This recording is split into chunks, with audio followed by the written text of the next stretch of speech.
Well, it's quite true that the world economy in 2014 looks better than what we saw in 2013. And as you pointed out, particularly the American economy is showing a good performance, and we expect it to grow above 2.5% this year.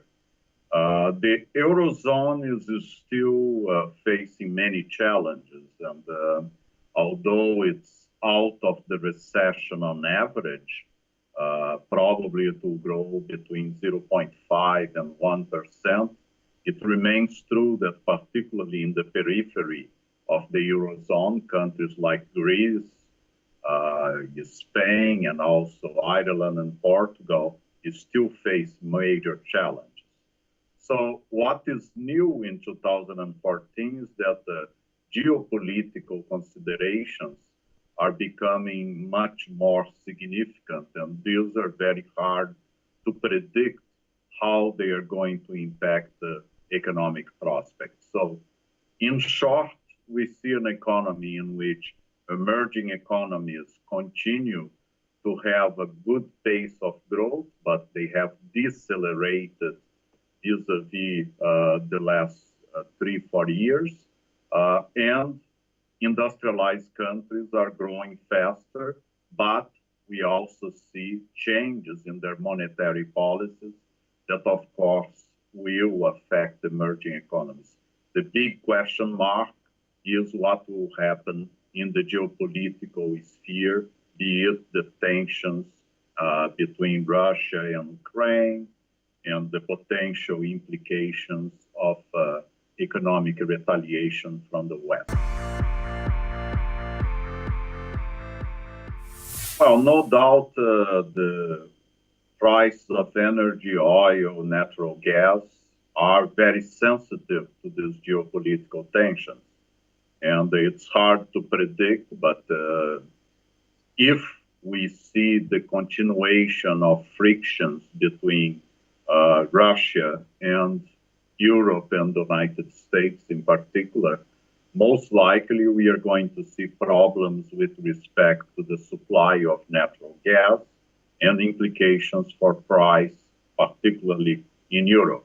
In the case of the United States, it's a little bit different because the United States is riding this technological revolution associated with shale gas and actually is in a position to become a natural gas exporter at this point in time. But it remains true that the geopolitical scenario may affect energy price in unfortunate ways. Well, all these economies benefited indirectly, let's say, from the availability of liquidity associated with the unconventional monetary policies in the United States, the so-called quantitative easing, and also in places like the United Kingdom and even Japan. So over the last few months, as the United States began to send signals that it was going to beginning to discontinue its unconventional monetary policy, this immediately have implications for capital flows around the world. And this has impacted countries like Brazil, India, but also countries like Thailand, Turkey, etc. So we are going to see this unwinding or the so-called tapering of unconventional monetary policy. This is inevitable. I would expect interest rates in industrialized countries to gradually to go up.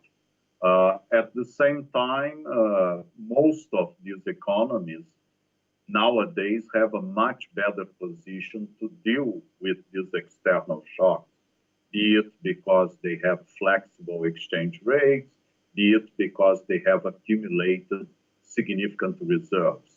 So even countries that have a large current account deficits, as is the case for Turkey, Brazil, India, nowadays are in a better position to manage this transition. But it's true that it's a different environment from the one that we saw up to 2013.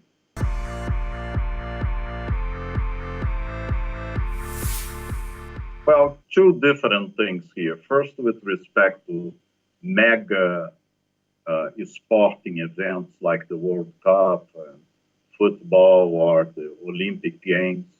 The question for an economy like Brazil is that although these events put the country in the radar screen of the international press and bring lots of attention, it's also true that for the size of an economy, the Brazilian economy nowadays is more or less the size of the economy of the United Kingdom.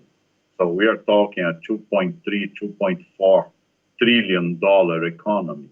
The World Cup means an investment of the order of magnitude of $10 billion.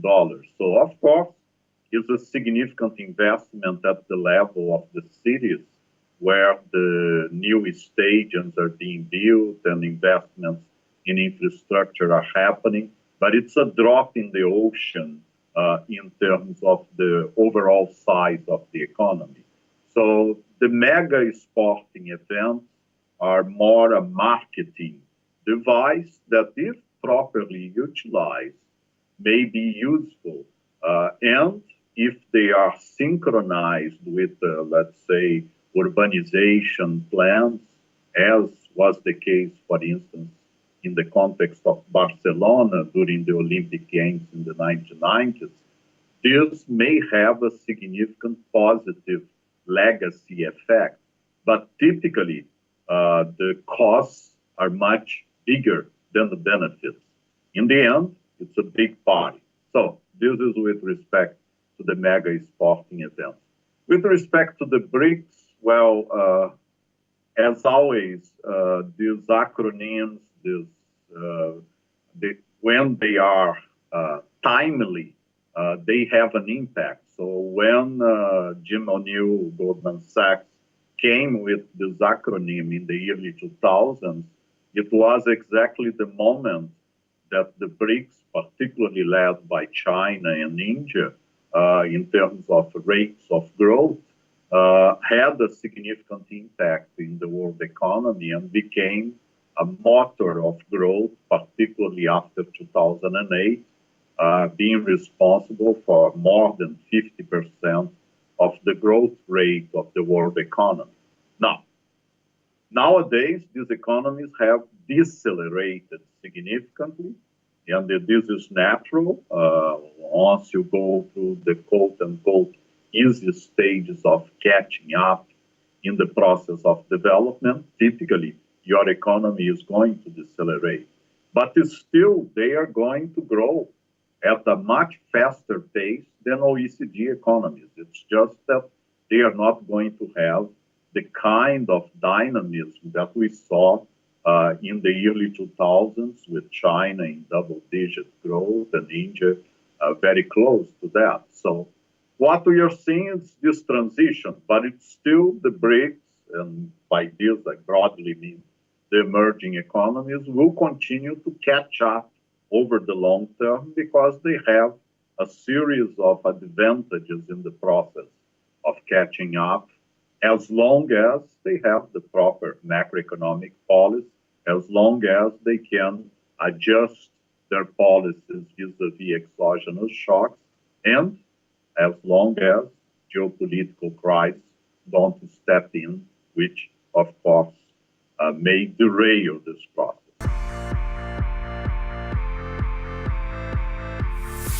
Well, many of these economies, and Brazil is a good example, are economies that have a significant deficit in their infrastructure. So they have underinvested in infrastructure. China is the exception to this rule among the BRICS. So if these economies get their regulatory environment right, if they are able to attract foreign direct investment, particularly for investments in infrastructure if they come up with adequate public-private partnerships, regulation. They have a significant opportunity to address this deficit in infrastructure that is a major issue for them. This applies to countries like Brazil, India.